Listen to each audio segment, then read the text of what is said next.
दोस्तों, इन दिनों संयुक्त राष्ट्र में तुर्की के यूएन प्रतिनिधि और हमारे जयशंकर साहब, यह दोनों इंसान फिलहाल मीडिया की टॉप हेडलाइन बन चुके हैं। अब यह दोनों चर्चा का विषय इसलिए बन गए हैं क्योंकि तुर्की के रिप्रेजेंटेटिव ने भारत को वीटो लायक नहीं बताया और इसी पर जयशंकर साहब ने टर्किश अधिकारी को लताड़ लगाई है। देखिए, इन दिनों भारत को यूएसए में स्थायी सदस्यता देने की बात फिर से जोर पकड़ रही है। इतने दिनों में माहौल शांत था, लेकिन स्थायी सदस्यता की बात फिर चर्चा का विषय तक बनी जा रही है। अब संयुक्त राष्ट्र सुरक्षा परिषद के महासचिव एंटोनियो गुटेरेस ने सुरक्षा परिषद में सुधार का आह्वान करते हुए भारत की स्थायी सदस्यता का समर्थन किया है। दोस्तों, टाइम्स ऑफ इंडिया के इस आर्टिकल में भी देख सकते हैं कि यूएन के महासचिव ने सीधे सीधे कहा है कि समय आ चुका है कि 1945 के पुराने हो चुके यूएनएससी मंच को 2025 का नया रूप दिया जाए, नए मेंबर्स चुने जाएं। दोस्तों, इतना ही नहीं, पुराने रूल्स को नए रूल्स में बदले जाएं।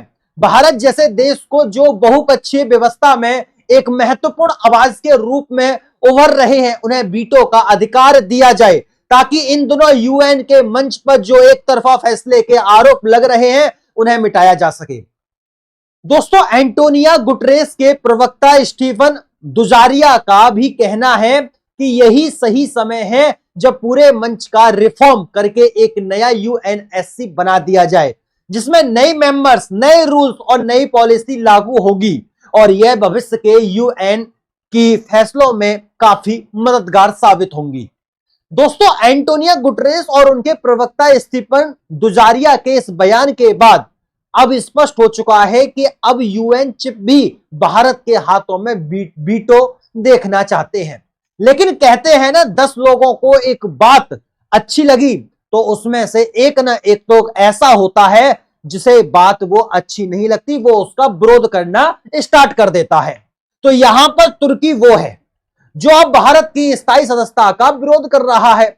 दरअसल बात यह है दोस्तों कि तुर्की के यूएन में स्थायी प्रतिनिधि अनमे खोलानी ने संयुक्त राष्ट्र महासभा के 80वें सत्र में अपनी बात रखते हुए कहा कि यूएन के सभी सदस्य देश भारत को स्थायी सदस्यता देने की जल्दबाजी ना करें। माना कि भारत पहले के मुकाबले बाकी देशों से काफी आगे जा चुका है, लेकिन भारत अभी भी स्थायी सदस्य के लिए अनुकूल नहीं है, क्योंकि भारत में अल्पसंख्यक पीड़ितों पर अभी भी अत्याचार हो रहा है। भारत के अपने पड़ोसी देशों के साथ संबंध ठीक नहीं है। भारत अमेरिका और यूएन के नियमों को नहीं मानता। ऐसे बहुत से मुद्दे हैं जहां पर भारत हमेशा विवादों के घेरे में रहता है। इसलिए जब तक भारत इन सब मुद्दों को पहले सुलझा नहीं लेता, तब तक भारत को स्थायी सदस्यता ना दी जाए। यह तुर्की की गुजारिश है। अब इस पर जयशंकर साहब ने करारा जवाब देते हुए कहा कि जो देश पाक आतंकवादियों को खुलेआम मदद पहुंचाता हो वह दूसरों की भलाई के लिए बातें ना करे, वही अच्छा रहेगा। वैसे भी तुर्की को यह शोभा भी नहीं देता कि वह किसी का भला करे।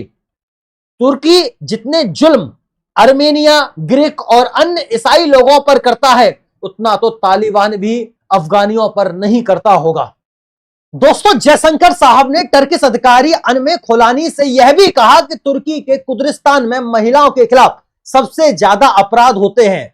वहां की महिलाएं बलात्कार और ऑनर किलिंग का शिकार बनी हुई हैं। खुलेआम उनका देह व्यापार किया जाता है और आप कह रही हैं कि भारत में पीड़ितों पर अत्याचार हो रहा है। तुर्की जरा अपने गरेबान में भी झांक कर देखे कि आपकी महिलाएं कितनी सुरक्षित हैं। वैसे भी आप एक यूएन अधिकारी हैं जिसका काम अपने मुल्क से संबंधित मुद्दे यूएन में उठाना है, ना कि किसी देश पर आरोप लगाना। रही बात भारत की स्थायी सदस्यता की, तो जयशंकर साहब के मुताबिक अंतरराष्ट्रीय संगठनों की प्रभावशीलता लगातार कम हो रही है और बहुपक्षीय व्यवस्था पर हमला हो रहा है, जिसके लिए तत्काल सुधार जरूरी है। और ऐसा नहीं होता तो आधुनिक विश्व व्यवस्था के आधारभूत ढांचे ही टूट जाएंगे। इसलिए भारत जैसे देशों को वीटो अधिकार देना बहुत जरूरी हो चुका है। बाकी इस पर आपके क्या विचार हैं, हमें कमेंट बॉक्स के माध्यम से अपना ओपिनियन जरूर बताइएगा। क्या भारत को वीटो मिलेगा या नहीं मिलेगा?